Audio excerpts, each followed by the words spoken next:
न्याय सम्मेलन में लंबी पद यात्रा करते हुए आए हुए साथियों, विभिन्न जिलों से आए हुए संग्रामी साथियों, मंच पर उपस्थित पार्टी के राष्ट्रीय महासचिव दीपंकर भट्टाचार्य जी, स्वदेश भट्टाचार्य जी, अन्य नेतागण, सबसे पहले मैं आप तमाम साथियों का जानकारी ला सकता हूं। दोस्तों, हम लोग की यह पदयात्रा संपूर्ण बिहार में एक जन आंदोलन बन गया। वर्षों से लोगों के जो सवाल थे, जज्बात थे, समस्याएं थी, सबको एक बड़ा प्लेटफॉर्म मिला, एक बड़ा मंच मिला। अनगिनत आंदोलन बिहार में चल रहे हैं, गांव में, पंचायत में, ब्लॉक में, जिलों में, रीजनल लेवल पर। उन सारे आंदोलनों को लगा कि हमारे पास कोई मंच है, हमारे पास कोई टीम है, हमारे पास कोई आंदोलन है जिसके सामने हम अपनी बात को रख सकते हैं। ये एक विराट स्वरूप लंबे समय के बाद बिहार ने देखा है। हमने अपनी यात्रा के क्रम में बहुत सारे समाजवादियों से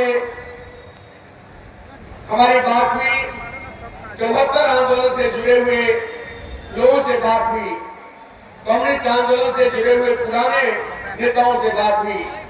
उन्होंने ने कहा कि बिहार को इसकी जरूरत थी। आपने बिहार की जो राजनीति है उसके व्याकरण को बदल दिया है। आपने बिहार को एक नया आवेग दिया है, नई दिशा आपने दी है। और इस अर्थ में मुझे लगता है कि संपूर्ण बिहार में तमाम प्रगतिशील आवाम के समूहों ने, तमाम तरह के संगठनों ने हमारी यात्रा का स्वागत किया है। हमारी यात्रा मिथिलांचल क्षेत्र में बेनीपट्टी से शुरू हुई। बेनीपट्टी कॉमरेड भोगेल झा की धरती है, कॉमरेड राजकुमार खुरे की धरती है। और बिहार में जो कम्युनिस्ट आंदोलन की शुरुआत हुई, उस शुरुआत की ओर भूमि है। 4 जनवरी 1947 को जमींदारी उन्मूलन के खिलाफ बड़ा आंदोलन मधुबनी जिला में शुरू हो गया था। दरभंगा महाराज के लखेतों के खिलाफ बड़ा आंदोलन शुरू हो गया था। और 4 जनवरी 1947 को भोगेल झा की एक सभा पर जमींदारों के लखेतों ने हमला किया और भोगेल झा घायल हो गए। भोगेल झा को बचाने के लिए पलटू यादव शहीद हुए, संतू खतरे शहीद हुए। और उसके बाद वो कारवां आगे बढ़ा। सदानंद सरस्वती के साथ एक बड़ा सहयोग के साथ संपूर्ण बिहार में एक ऐसा प्रचंड आंदोलन खड़ा हुआ कि दरभंगा महाराज समाप्त हुआ। पूरे बिहार की जमींदारी समाप्त हो गई, रैयतों का राज आया, किसानों का राज आया। और एक बड़े स्तर पर एक भूमि सुधार के लिए सरकार को बाध्य होना पड़ा। लेकिन हमने इस यात्रा में जो बातें देखी हैं कि दूसरे चरण का जो भूमि सुधार की जरूरत है, वो भूमि सुधार रुक गया।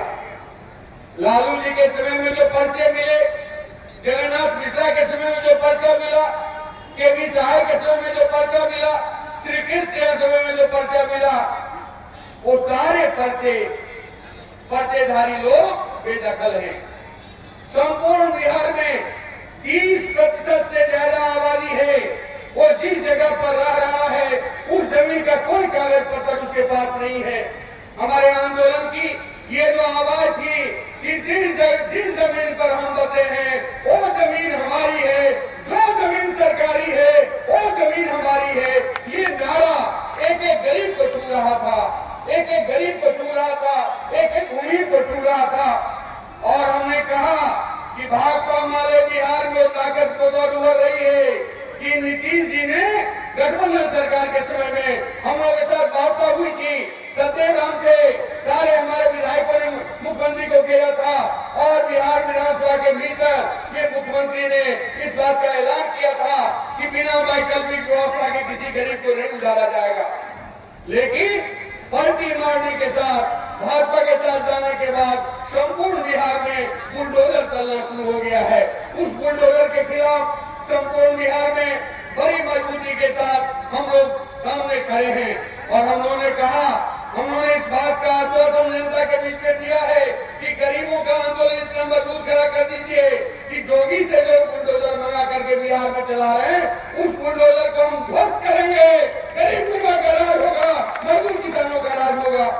साथियों, जमीन का प्रश्न, बास आवास का प्रश्न गरीबों के लिए सबसे बड़ा प्रश्न है। ये हमने वहां देखा है।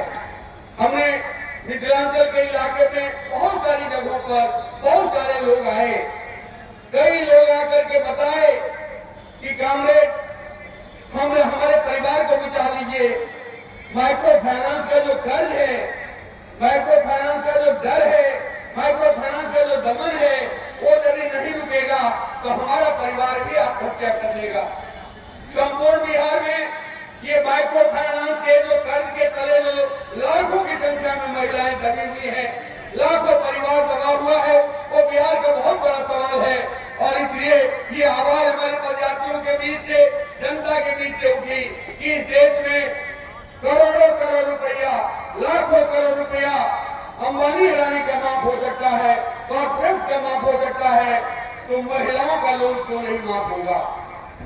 महिलाओं का लोन माफ होना इस दौर का बहुत बड़ा सवाल है।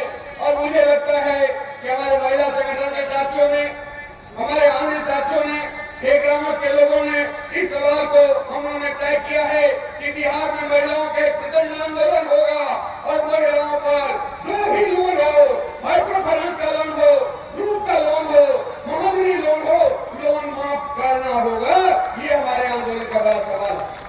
साथियों, हमने हमारी यात्रा वहां से आगे बढ़ते हुए जिस आंदोलन के बाद बेनीपट्टी से हम आगे बढ़े, दरभंगा आए, वो संपूर्ण इलाके भी एक किताब आई है, अमरिंदरनाथ झा की किताब आई है।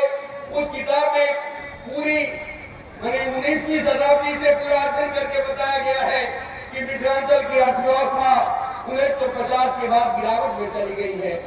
आप याद करिए उत्तर बिहार को, याद करिए मिथिलांचल को, उस इलाके में दर्जनों चीनी मिल बंद है, उस इलाके में कई जूट मिलें बंद हैं, उस इलाके में कई कागज मिलें बंद हैं, उस इलाके में कई ये जो सूगा मिल है वो बंद पड़ा हुआ है और इस तरह से हजारों मिल बंद पड़ा हुआ है। उस इलाके में ये पाई आजादी के बाद जो बाढ़ रोकथाम के लिए जो व्यवस्था हुई, बाढ़ तो रुका नहीं, बाढ़ की तबाही बढ़ गई और बाढ़ की तबाही केवल नहीं बढ़ी बल्कि बाढ़ का भूगोल भी बढ़ गया। इस बाढ़ की जो विवेचना है, नीतीश कुमार के सारे मंत्री बोल रहे थे सारे चाक चौबंद हो गए हैं, सारे तटबंध सुरक्षित हैं, कहीं कुछ नहीं होगा। लेकिन मिथिलांचल में कोसी का तटबंध 2-2 बार नीतीश जी के राज में टूटा है और इस बार ऐसी जगह पर कोसी ने तोड़फोड़ मचा दिया है कि संपूर्ण दरभंगा समस्तीपुर जिला के लिए वो भारी तबाही का कारण होगा। बागमती के इलाके में दीपांकर जी भी गए थे, कोसी के इलाके में गए थे, इस पर बागमती में भारी तबाही लोगों को झेलना पड़ा है। ये सारे सवाल हैं। तो मुझे लगता है एक नया बिहार बनाने के लिए, एक नए आंदोलन को सामने लाने के लिए ये एक बात सामने आ रही है। लोगों ने इस बात को कहा कि आप लोगों ने 60 के दशक को, 70 के दशक को फिर से एक बड़ी मजबूती के साथ आज के सवालों के साथ आपने सामने लाया है और मुझे लगता है लोगों को ये विश्वास जगा है कि भाकपा मारे के ये कारवां आगे बढ़ेगा और ये न्याय का आंदोलन, बदलो बिहार का आंदोलन एक मजबूती से सामने आएगा और बिहार में एक नया सवेरा आएगा।